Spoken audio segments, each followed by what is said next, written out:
In this video, I will be showing you how to make a table of contents in Canva like a pro.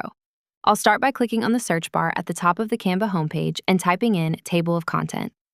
Once the results load, I can scroll through the various templates to find a design that fits the style of my project.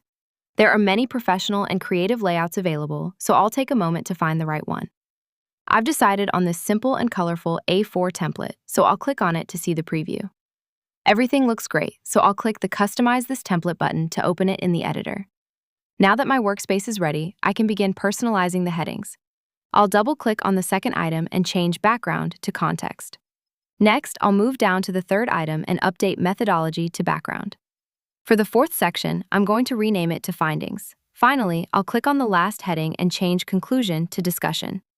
Just like that, I have a professional, custom table of contents ready for my document.